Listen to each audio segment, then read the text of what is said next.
ఒకసారి చెప్పి అసలు ఏం జరిగింది? నిజంగా అట్లాంటి మాటలు మాట్లాడుతున్నా లేకపోతే కావాలని ఎలిగేషన్ జరుగుతుంది? అసలు ఏం జరుగుతుంది? నిజంగా మాట్లాడిండ్రు. అంటే లేట్ వస్తే కూడా ఎందుకు లేట్ వచ్చినా, బస్సెస్ ఎలాగో లేట్ అవుతాయి కదా సార్, ఒక్కొక్కసారి ఒక్కొక్క టైంకి వస్తాయి.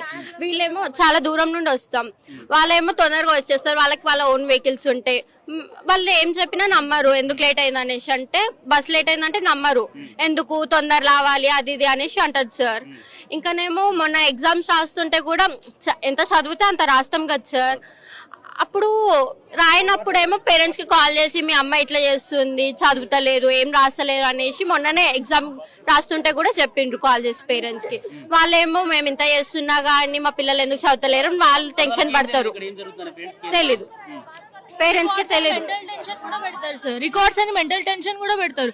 అది 10 days నుంచి నడుస్తుంది, రికార్డ్స్ కంప్లీట్ చేయాలనేసి అదే నడుస్తుంది. ఇక్కడ చదవాలా, అక్కడ రికార్డ్స్ కంప్లీట్ చేయాలా, చాలా ప్రెషర్ పెడుతున్నారు. ఇంకొకటి ఏంటంటే మేము ఏమైనా అబ్సెంట్ అయినా కూడా మేము అబ్సెంట్ అయినా అనుకోరు, అది రోజు ఏదైనా బయటికి వెళ్ళి బంక్ కొట్టినామని అనుకుంటారు. మేము బయటికి వెళ్ళాము కూడా, ఇంట్లోనే ఉంటాము. హెల్త్ ఇష్యూస్ వచ్చి మాకు ఇలా వచ్చినాయంటే కంపల్సరీ పేరెంట్స్ వచ్చి మాట్లాడాలా, లేకపోతే లేదు మీరు రానే వద్దు కాలేజ్కి, పేరెంట్స్ కంపల్సరీ వస్తారు మీరు రావాలా, అటెండెన్స్ లేదు మేము పేరెంట్స్ కి కాల్ చేస్తాం, ప్రతిదీ మెంటల్ టార్చర్ పెడుతున్నారు. చేస్తారు. మీకు అటెండెన్స్ లేదు కదా, ఎగ్జామ్ ఫీజు కూడా తీసుకోము అనేసి చెప్తుండ్రు, చాలా టార్చర్ పెడుతుండ్రు.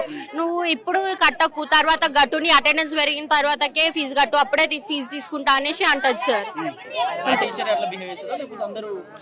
ఆ టీచర్ ప్రిన్సిపల్ కి తెలీదు సార్, ప్రిన్సిపల్ మ్యామ్ కి తెలియదు.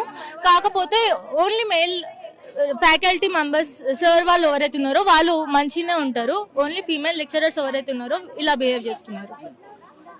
ఇంకేమైనా అన్నా కానీ నువ్వు చదవవు, ఫిట్ ఫర్ నథింగ్ అంటారు, చదవరు, పనికి రారు, ఏదైనా టైలరింగ్ నేర్చుకోండి, బ్యూటిషియన్ నేర్చుకోండి, చదువు వదిలేసేయండి అనేసి వీళ్ళే ఫిక్స్ చేసేస్తారు మా ఫ్యూచర్. వీళ్ళే డిసెంకరేజ్ చేస్తున్నారు స్టూడెంట్స్ అందరినీ.